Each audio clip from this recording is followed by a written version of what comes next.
Moby Dick, the Spouter Inn. Entering that gable-ended Spouter Inn, you found yourself in a wide, low, straggling entry with old-fashioned wainscots, reminding one of the bulwarks of some condemned old craft. On one side hung a very large oil painting, so thoroughly besmoked and every way defaced that, in the unequal cross-lights by which you viewed it, it was only by diligent study and a series of systematic visits to it, and careful inquiry of the neighbors, that you could anyway arrive at an understanding of its purpose. Such unaccountable masses of shades and shadows that at first you almost thought some ambitious young artist in the time of the New England hags had endeavored to delineate chaos bewitched.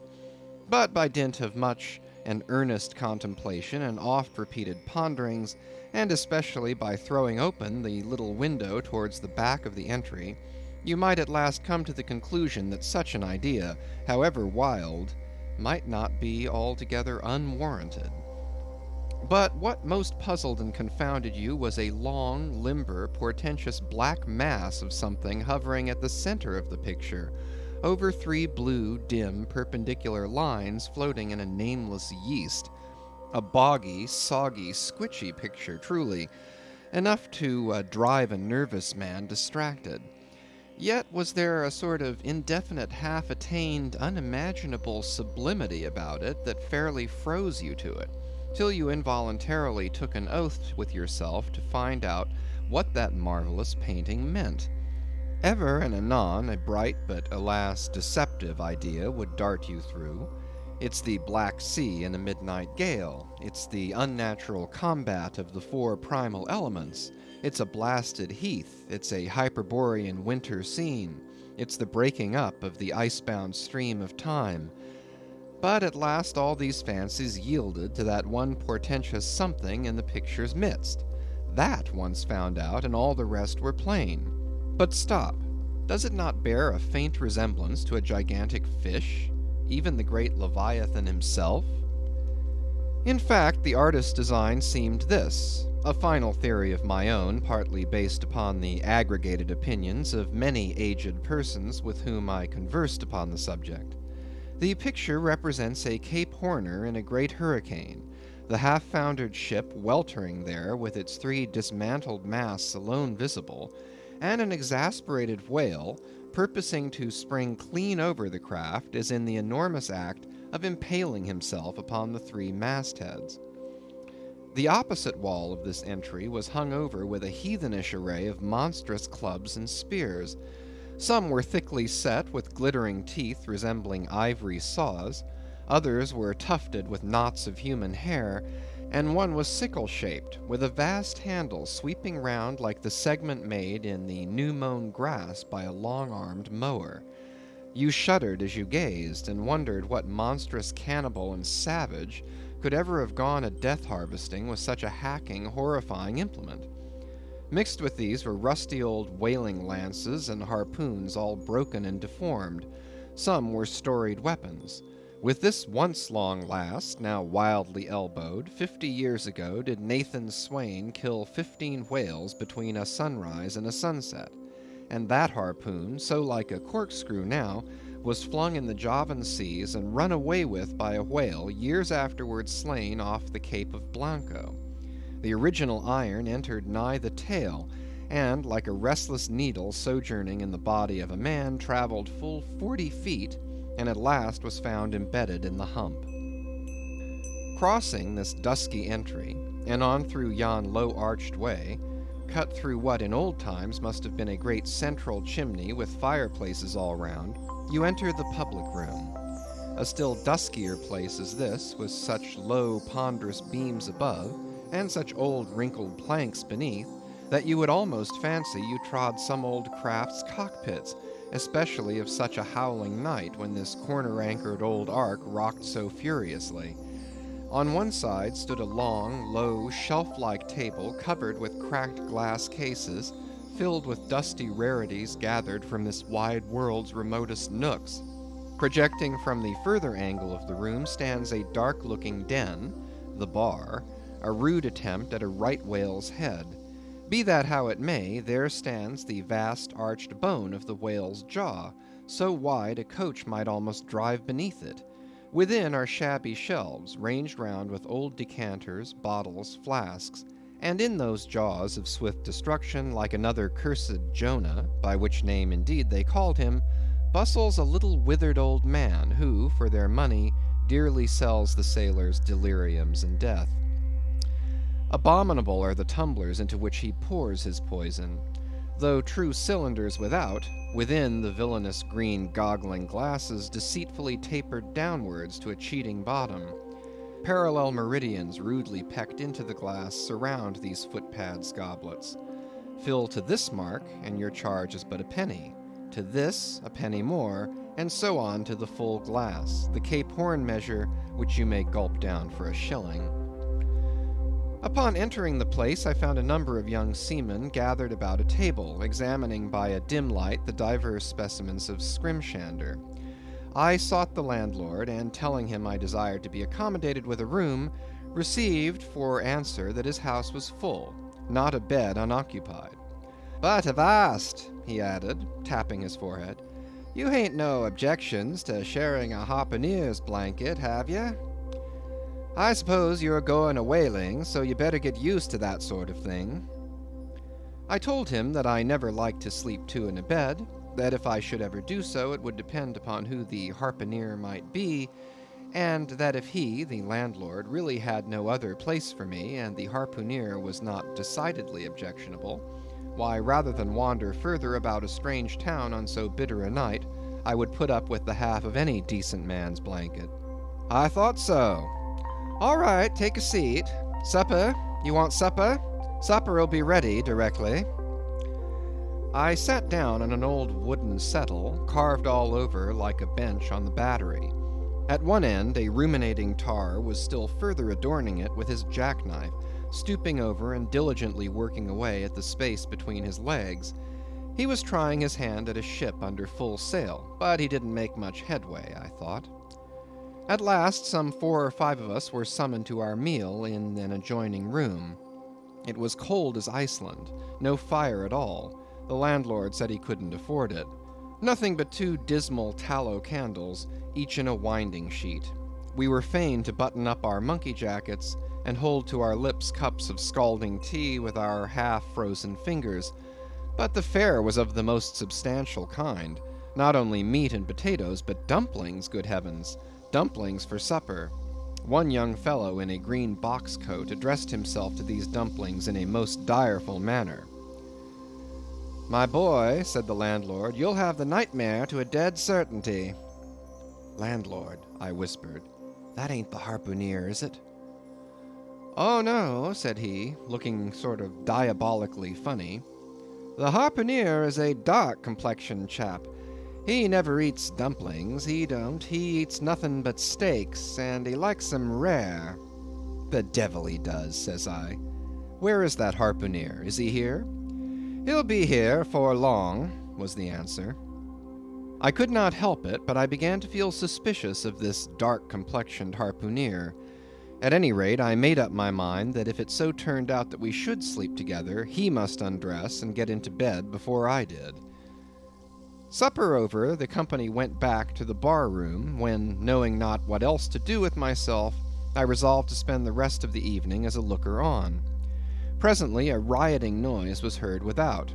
Starting up, the landlord cried, "That's the Grampus's crew. I seed her reported in the offing this morning. A 3 years' voyage and a full ship. Hurrah, boys! Now we'll have the latest news from the Fijis." A tramping of sea boots was heard in the entry. The door was flung open, and in rolled a wild set of mariners enough.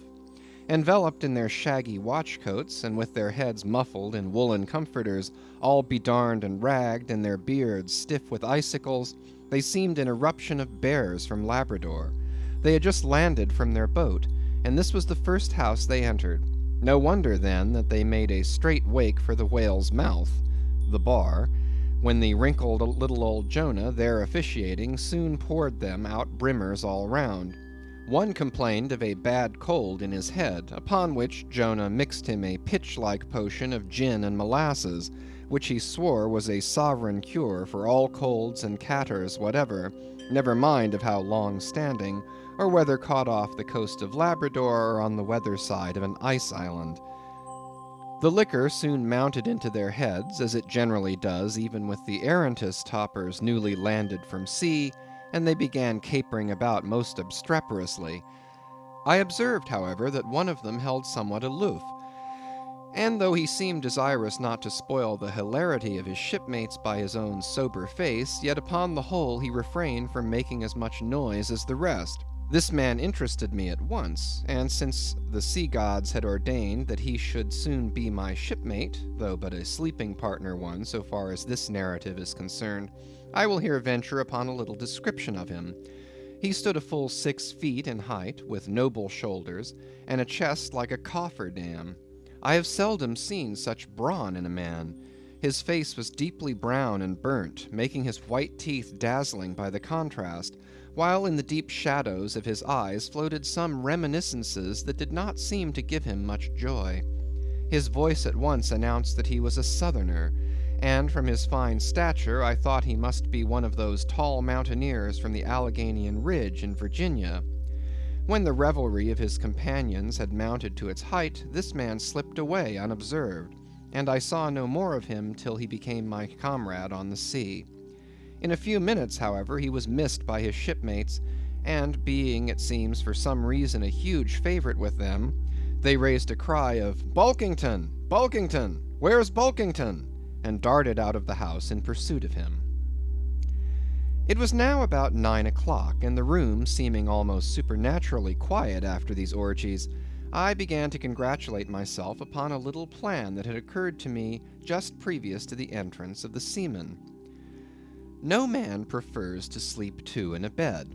In fact, you would a good deal rather not sleep with your own brother. I don't know how it is, but people like to be private when they are sleeping. And when it comes to sleeping with an unknown stranger in a strange inn in a strange town, and that stranger a harpooneer, then your objections indefinitely multiply. Nor was there any earthly reason why I, as a sailor, should sleep two in a bed more than anybody else. For sailors no more sleep two in a bed at sea than bachelor kings do ashore. To be sure, they all sleep together in one apartment, but you have your own hammock and cover yourself with your own blanket and sleep in your own skin. The more I pondered over this harpooneer, the more I abominated the thought of sleeping with him. It was fair to presume that being a harpooneer, his linen or woolen, as the case might be, would not be of the tidiest, certainly none of the finest. I began to twitch all over. Besides, it was getting late, and my decent harpooneer ought to be home and going bedwards. Suppose now he should tumble in upon me at midnight. How could I tell from what vile hole he had been coming? "Landlord, I've changed my mind about that harpooneer. I shan't sleep with him. I'll try the bench here." "Just as you please. I'm sorry I can't spare ye a tablecloth for the mattress, and it's a plaguey rough board here," feeling of the knots and notches. "But wait a bit, Scrimshanda. I've got a carpenter's plane there in the bar. Wait, I say, and I'll make ye snug enough." So saying, he procured the plane, and with his old silk handkerchief first dusting the bench, vigorously set to planing away at my bed, the while grinning like an ape. The shavings flew right and left, till at last the plane iron came bump against an indestructible knot. The landlord was near spraining his wrist, and I told him for heaven's sake to quit. The bed was soft enough to suit me, and I did not know how all the planing in the world could make eider down of a pine plank. So gathering up the shavings with another grin, and throwing them into the great stove in the middle of the room, he went about his business, and left me in a brown study.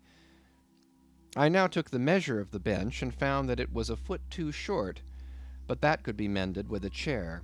But it was a foot too narrow, and the other bench in the room was about 4 inches higher than the planed one, so there was no yoking them. I then placed the first bench lengthwise along the only clear space against the wall, leaving a little interval between for my back to settle down in.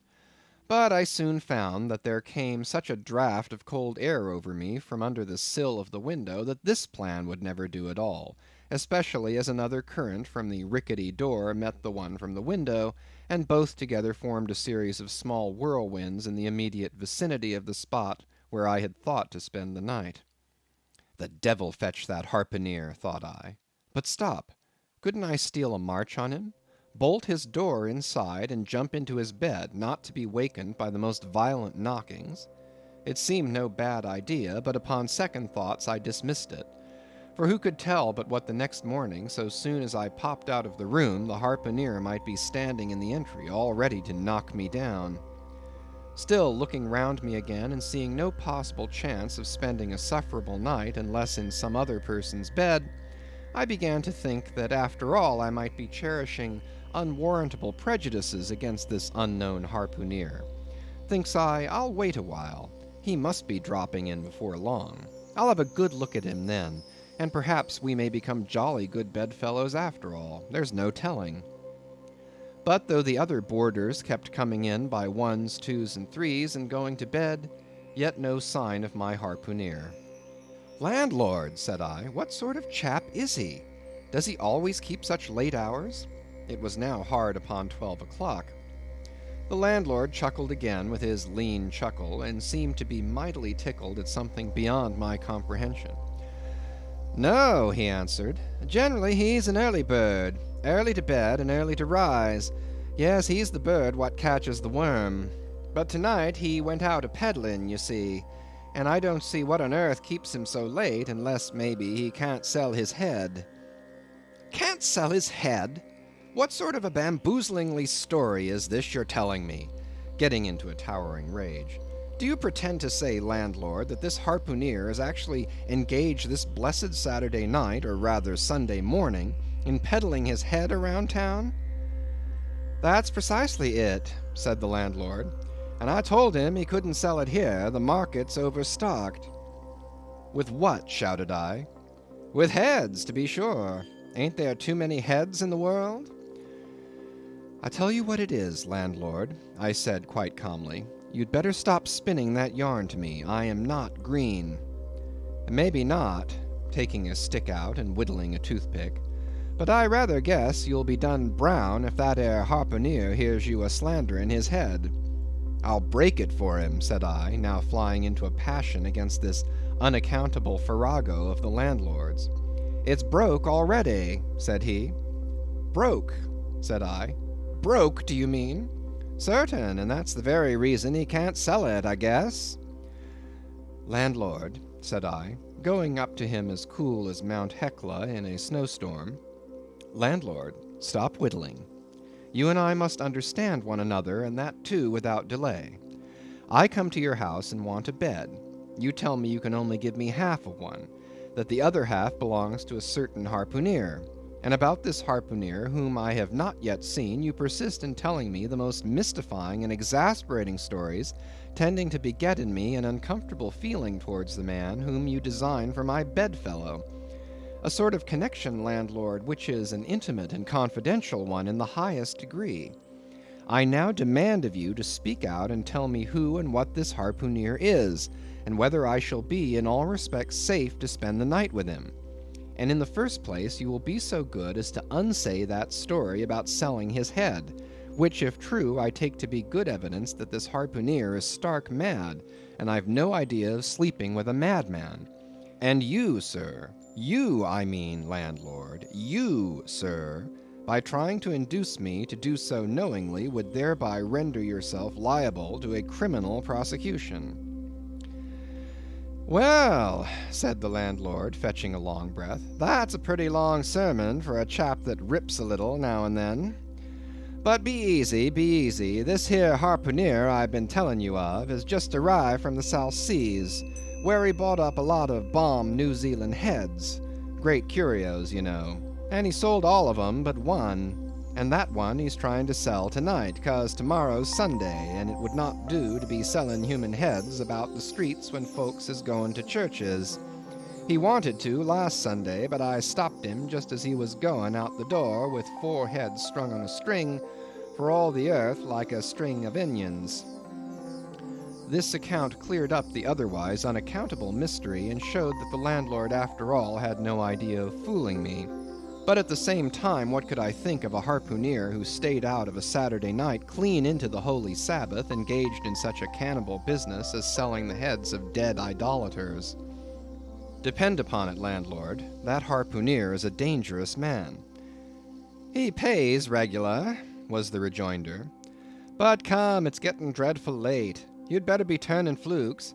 It's a nice bed. Sal and me slept in that bed the night we was spliced.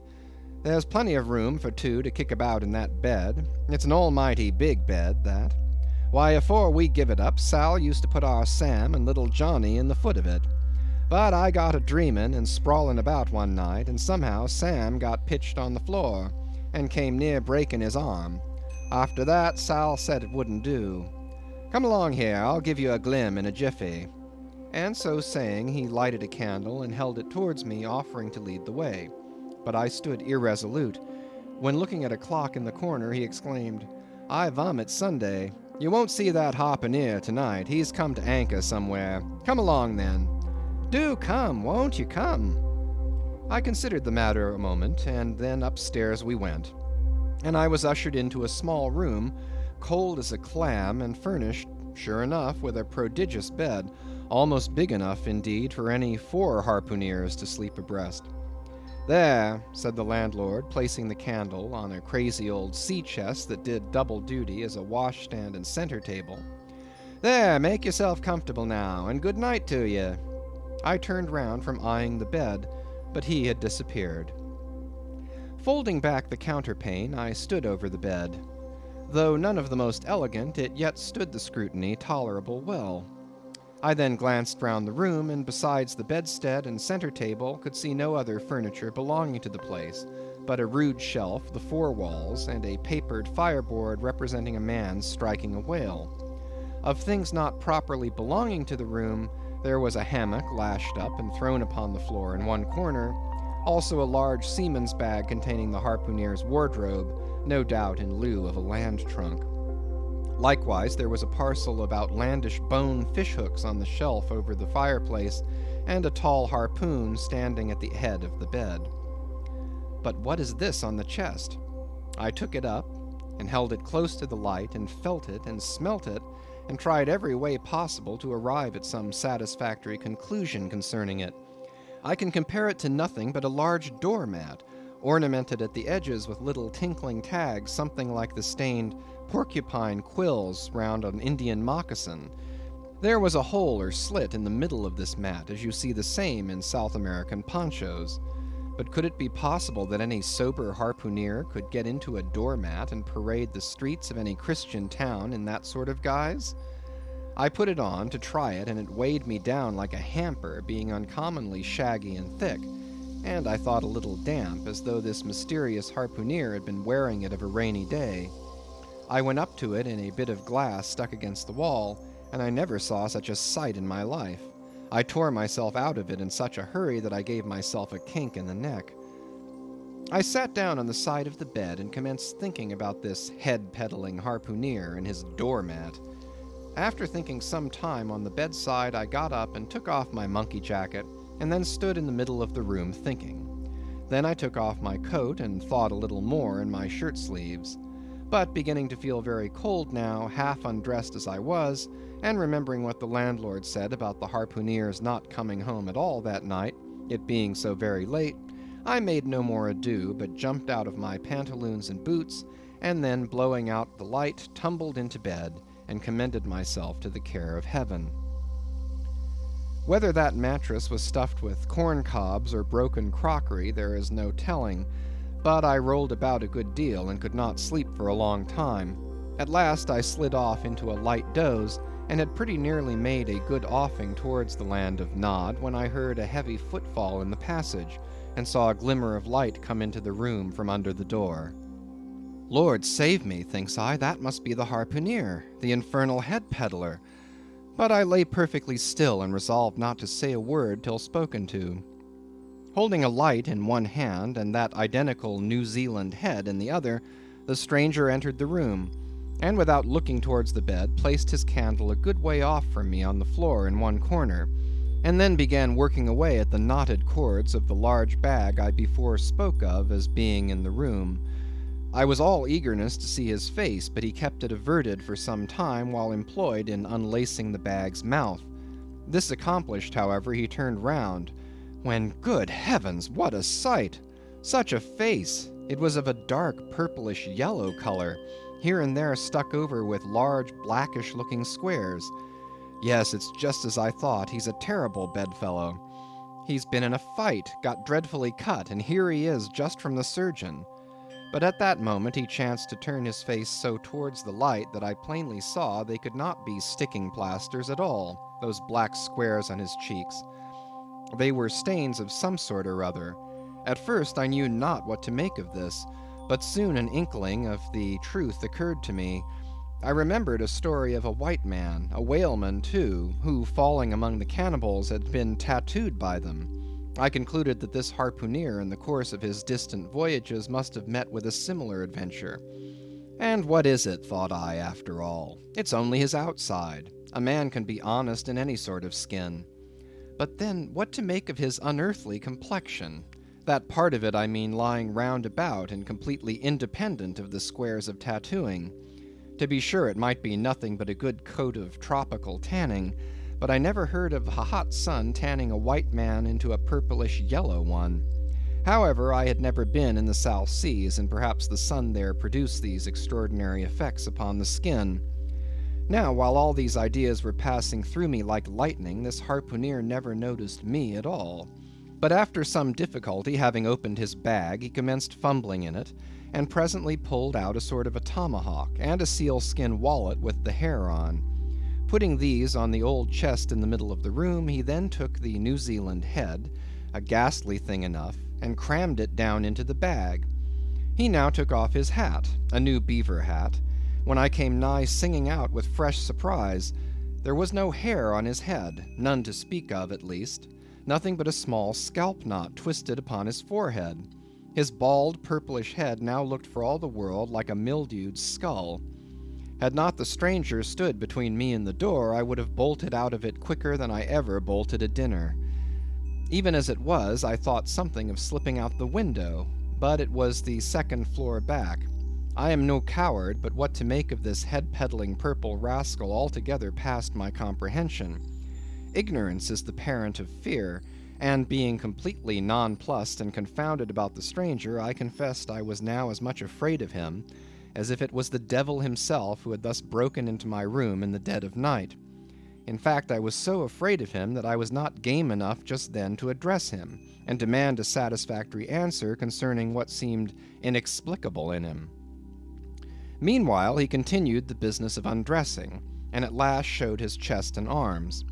As I live, these covered parts of him were checkered with the same squares as his face.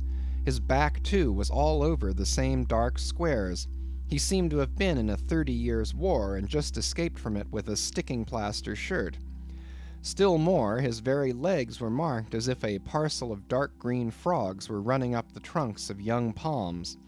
It was now quite plain that he must be some abominable savage or other shipped aboard of a whaleman in the South Seas, and so landed in this Christian country. I quaked to think of it. A peddler of heads, too, perhaps the heads of his own brothers.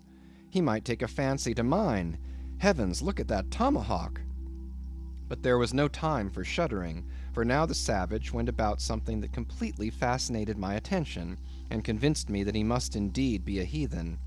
Going to his heavy grego, or rapall, or dreadnought, which he had previously hung on a chair, he fumbled in the pockets and produced at length a curious little deformed image, with a hunch on its back and exactly the color of a 3 days old Congo baby. Remembering the embalmed head, at first I almost thought that this black mannikin was a real baby preserved in some similar manner. But seeing that it was not at all limber, and that it glistened a good deal like polished ebony, I concluded that it must be nothing but a wooden idol, which indeed it proved to be. For now the savage goes up to the empty fireplace, and removing the papered fireboard, sets up this little hunchbacked image like a 10-pin between the andirons. The chimney jambs and all the bricks inside were very sooty, so that I thought this fireplace made a very appropriate little shrine or chapel for his Congo idol. I now screwed my eyes hard toward the half-hidden image, feeling but ill at ease, meantime, to see what was next to follow. First, he takes about a double handful of shavings out of his grego pocket, and places them carefully before the idol. Then, laying a bit of ship biscuit on top, and applying the flame from the lamp, he kindled the shavings into a sacrificial blaze. Presently, after many hasty snatches into the fire, and still hastier withdrawals of his fingers, whereby he seemed to be scorching them badly, he at last succeeded in drawing out the biscuit, then blowing off the heat and ashes a little, he made a polite offer of it to the little negro. But the little devil did not seem to fancy such dry sort of fare at all. He never moved his lips. All these strange antics were accompanied by still stranger guttural noises from the devotee, who seemed to be praying in a sing-song, or else singing some pagan psalmody or other, during which his face twitched about in the most unnatural manner. At last, extinguishing the fire, he took his idol up very unceremoniously, and bagged it again in his grego pocket as carelessly as if he were a sportsman bagging a dead woodcock. All these queer proceedings increased my uncomfortableness, and seeing him now exhibiting strong symptoms of concluding his business operations and jumping into bed with me, I thought it was high time, now or never, before the light was put out, to break the spell in which I had so long been bound. But the interval I spent in deliberating what to say was a fatal one. Taking his tomahawk from the table, he examined the head of it for an instant, and then holding it to the light, with his mouth at the handle, he puffed out great clouds of tobacco smoke. The next moment the light was extinguished, and this wild cannibal, tomahawk between his teeth, sprang into bed with me. I sang out, I could not help it now, and giving a sudden grunt of astonishment, he began feeling me. Stammering out something, I knew not what, I rolled away from him against the wall, and then conjured him, whoever or whatever he might be, to keep quiet, and let me get up and light the lamp again. But his guttural responses satisfied me at once that he but ill comprehended my meaning. "Who a devil you?" he said at last. "You no speaky, damn me, I kill ye." And so saying, the lighted tomahawk began flourishing about me in the dark. "Landlord, for God's sake, Peter Coffin!" shouted I. "Landlord, watch! Coffin! Angels, save me!" "Speaky, tell ye me who ye be, or damn me, I kill ye!" again growled the cannibal, while his horrid flourishings of the tomahawk scattered the hot tobacco ashes about me till I thought my linen would get on fire. But, thank heaven, at that moment the landlord came into the room, light in hand, and leaping from the bed, I ran up to him. "Don't be afraid now," said he, grinning again. "Queequeg here wouldn't harm a hair of your head." "Stop your grinning," shouted I. "And why didn't you tell me that that infernal harpooneer was a cannibal?" "I thought you'd know it. Didn't I tell you he was a peddling heads around town? But turn flukes again and go to sleep. Queequeg, look here. You sabby me, I sabby you. This man sleepy you. You sabby?" "Me sabby plenty," grunted Queequeg, puffing away at his pipe and sitting up in bed.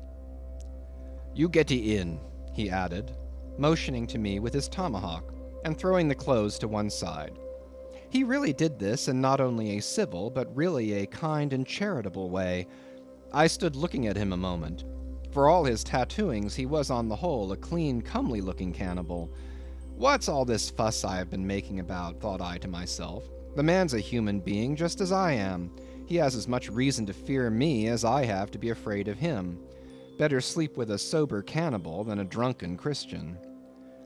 "Landlord," said I, "tell him to stash his tomahawk there, or pipe, or whatever you call it. Tell him to stop smoking, in short, and I will turn in with him. But I don't fancy having a man smoking in bed with me. It's dangerous. Besides, I ain't insured." This being told to Queequeg, he at once complied, and again politely motioned me to get into bed, rolling over to one side as much to say, "I won't touch a leg of you." "Good night, landlord," said I. "You may go." I turned in, and never slept better in my life. End of chapter 3.